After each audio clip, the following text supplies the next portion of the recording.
জুলাই স্মৃতি ফাউন্ডেশন সরকারের বাবার সম্পদ নয়। আপনি অপরাধীদের সাথে আপোষ করছেন কেন? টাকা পেয়েছেন? এই সরকারের আমলে যদি বিচার বিভাগের স্বাধীনতা না থাকে, সেখানে হস্তক্ষেপ করা হয়, সেটি আমরা মানব না। আমরা দেখতে চাই কোন বিচারক তার জামিন দেয়, দেখতে চাই তার পদত্যাগের দাবিতে আমরা আন্দোলন করব।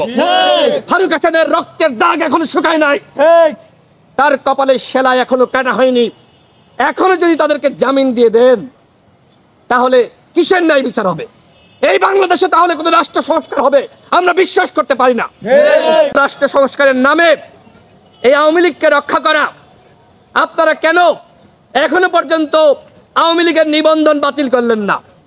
কেন এখনো পর্যন্ত আওয়ামী লীগকে গণহত্যার অভিযোগে তাদের সাংগঠনিক কার্যক্রম স্থগিত করলেন না? কেন, কি কারণে ওবায়দুল কাদের পালিয়ে গেল, আওয়ামী লীগের হাইকমান্ড একজনকে গ্রেপ্তার করেন নাই? শেখ পরিবারের এতগুলো এমপি ছিল, মন্ত্রী ছিল, একজনকে গ্রেপ্তার করেন নাই। বিগত 5 মাসে আপনারা কি করেছেন? রাষ্ট্র সংস্কার তো করতে চান, আমরাও চাই, কিন্তু আমরা কি আপনাদের কাছে জবাব দিতে চাইতে পারি না? প্রিয় সাংবাদিক ভাইয়েরা, গতকাল রাত 4টার সময় 2 জন সন্ত্রাসীকে চক্ষু বিজ্ঞান হাসপাতাল থেকে গ্রেপ্তার করা হয়েছে। আমরা দেখেছি যে সেখানে প্রায় 5 ঘন্টার নাটকীয়তা। বড় বড় আসামি তাদেরকে ধরার ক্ষেত্রে যে ধরনের নাটকীয়তা আমরা আওয়ামী লীগের আমলে লক্ষ্য করেছি, ঠিক একই ধরনের নাটকীয়তা আমরা এবার লক্ষ্য করলাম। তাহলে কি আমরা সেই আওয়ামী লীগের আমলে ফিরে গেলাম? এই প্রশ্ন আমি এই অন্তর্বর্তীকালীন সরকারের কাছে রাখছি। আপনাদের কি সক্ষমতা নাই এই 2 জন আসামিকে যাওয়ার সাথে সাথে গ্রেপ্তার করার? ওরা নিজেদেরকে দাবি করছে ওরা এই প্রজন্মের 24-এর মুক্তিযোদ্ধা।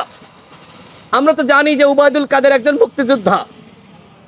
দেশবাসী কি তাকে মাফ করবে? আপনি জুলাই অভ্যুত্থানে ভূমিকা রেখেছেন, আর এই কারণে আপনি যে কোনো অন্যায় করবেন, অপরাধ করবেন, সেটিকে মাফ করে দিতে হবে? এটি কোনোভাবেই গ্রহণযোগ্য না। যারা অপরাধ করেছে, গতকাল আপনারা দেখেছেন যে তারা সেখানে প্রেস কনফারেন্স করেছে।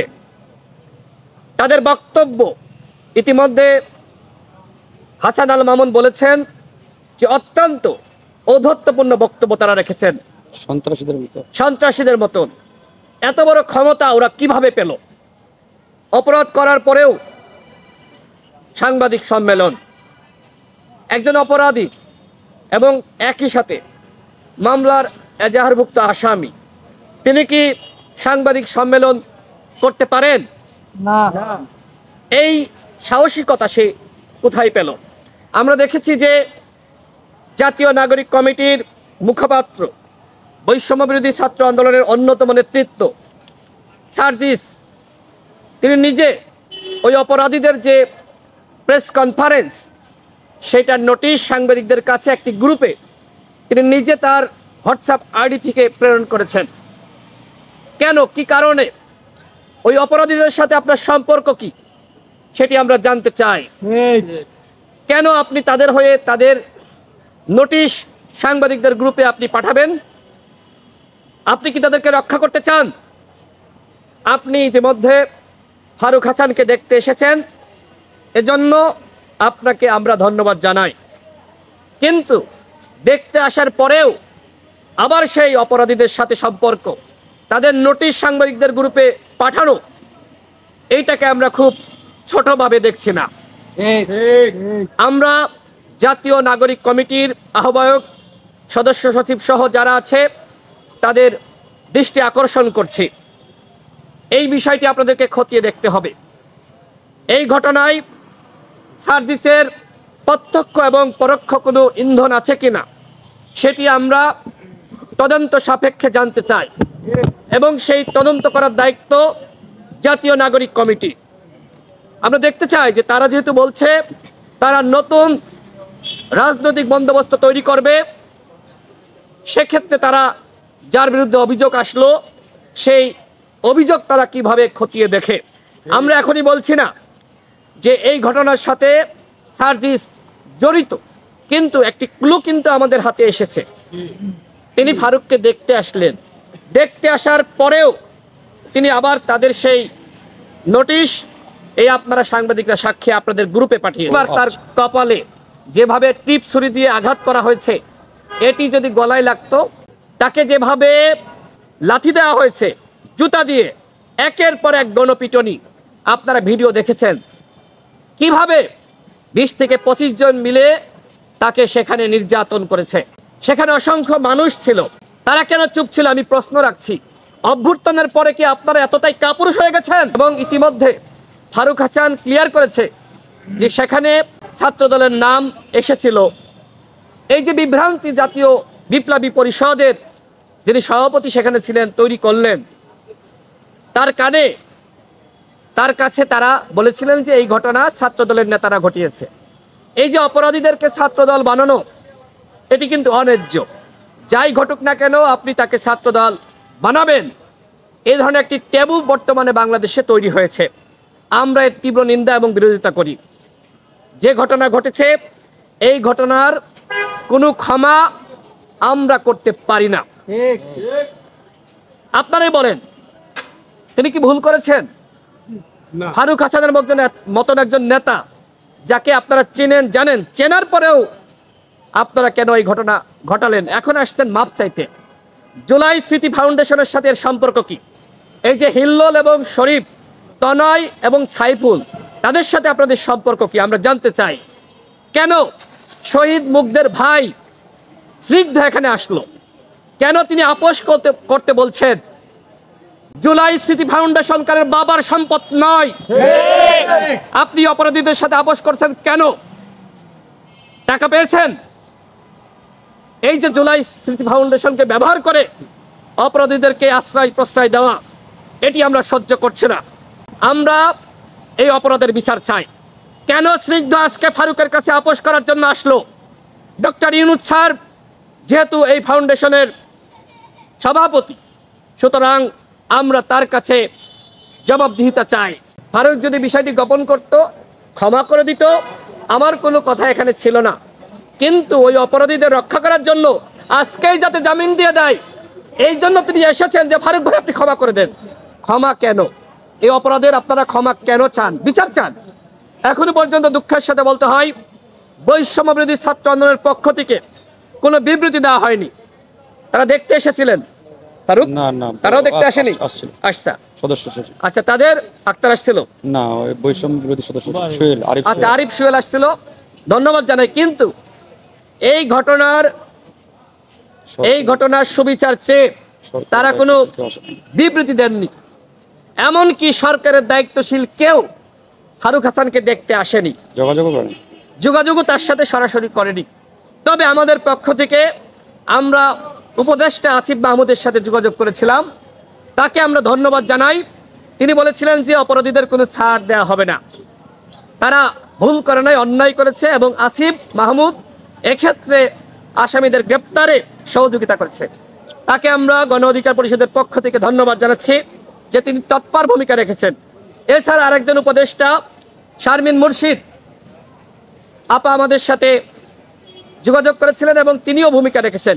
কিন্তু এই যে স্বরাষ্ট্রমন্ত্রীর যে ধরনের নির্বিকার আচরণ, চুপ থাকা, ঘটনার এত সময় পরেও অপরাধীদের গ্রেপ্তারে অনীহা, ওই আওয়ামী লীগের মতন ছাত্রলীগের নেতাদেরকে শেল্টার দেওয়া, ইনিয়ে বিনিয়ে রক্ষা করার পায়তারা করা, একই ধরনের আচরণ আমরা দেখলাম।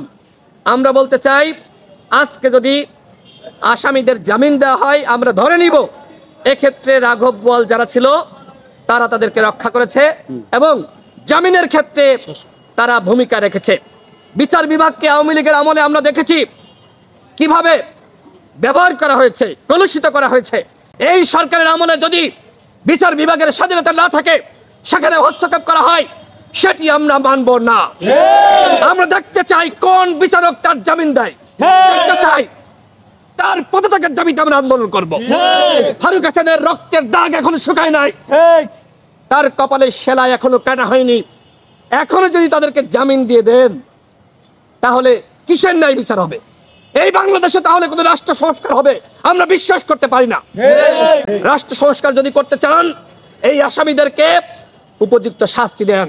রাষ্ট্র সংস্কারের নামে এই আওয়ামী লীগকে রক্ষা করা, আপনারা কেন এখনো পর্যন্ত আওয়ামী লীগের নিবন্ধন বাতিল করলেন না? কেন এখনো পর্যন্ত আওয়ামী লীগকে গণহত্যার অভিযোগে তাদের সাংগঠনিক কার্যক্রম স্থগিত করলেন না?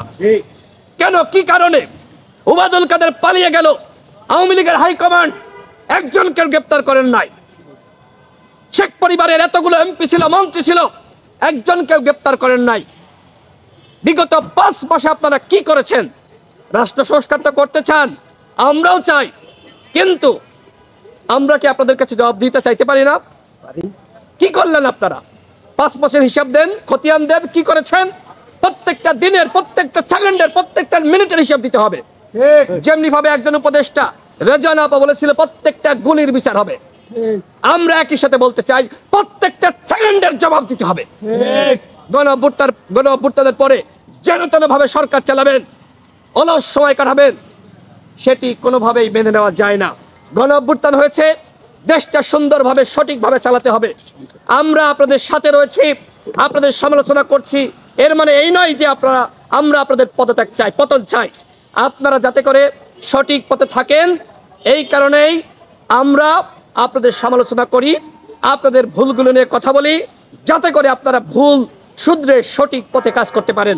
সর্বশেষ বলবো, এই সরকারকে আইন শৃঙ্খলা পরিস্থিতি ঠিক হয় নাই, পুলিশ ফাংশন করছে না, একের পর এক আমরা দেখছি আওয়ামী লীগের দুর্বৃত্তরা বিভিন্ন জায়গায় অস্থিতিশীল পরিবেশ সৃষ্টির পায়তারা করছে।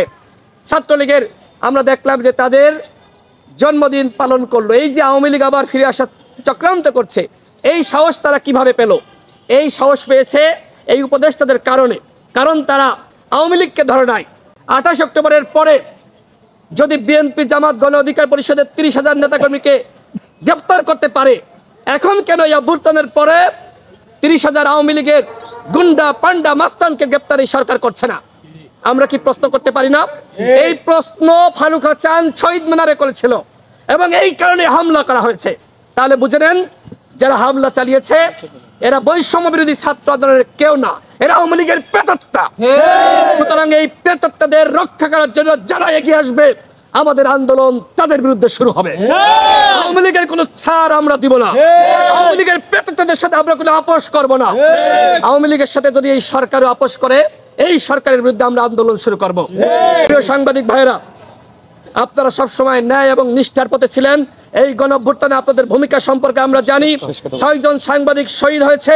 আপনারা আমাদের উপর যে অন্যায় হয়েছে, অবিচার হয়েছে, ফারুকের উপর হামলা হয়েছে, আশা করি আপনারা এই হামলার ঘটনায় আমাদের সাথে থাকবেন যতক্ষণ না পর্যন্ত ন্যায় বিচার নিশ্চিত হচ্ছে। আমরা আমাদের লড়াই চালিয়ে যাব। তাদেরকে যদি আজকে অন্যায়ভাবে কোনো ক্ষমতার মাধ্যমে, হস্তক্ষেপের মাধ্যমে জামিন দেওয়া হয়, তাহলে কিন্তু আমরা ওই নিম্ন আদালত ঘেরাও করব। কথা স্পষ্ট। এই ঘটনায় আমরা জিরো টলারেন্স নীতি গ্রহণ করেছি, বিন্দু পরিমাণ আমরা ছাড় দিব না। আমাদের কথা স্পষ্ট। ফারুক এখনো পর্যন্ত হাসপাতালে ভর্তি রয়েছে। এই হাসপাতালে ভর্তি থাকা অবস্থায় যদি এই আসামিরা জামিন পেয়ে যায়, তাহলে আমরা ধরেই নিব যে এই বিচার বিভাগের উপরে এবং বিচারকদের উপরে হস্তক্ষেপ করে জামিন করানো হয়েছে। একই সাথে বাকি আসামিরাও গতকাল প্রেস কনফারেন্সে ছিল, তাদেরকে কেন গ্রেপ্তার করা হলো না সেই প্রশ্ন আমরা রাখছি। বাকি আসামিদেরকে আগামী 24 ঘন্টার মধ্যে গ্রেপ্তার করতে হবে। জামিন দিবেন, দেখি কার কত বড় ক্ষমতা জামিন দেয়। আগামী 24 ঘন্টার মধ্যে জামিনটা দূরে থাক, বাকি আসামিদেরকে গ্রেপ্তার করতে হবে। গণ অধিকার পরিষদের সকল নেতাকর্মীকে এই বিষয়ে সোচ্চার থাকার আহ্বান জানিয়ে আমি আমার বক্তব্য শেষ করছি। আল্লাহ হাফেজ। আসসালামু আলাইকুম।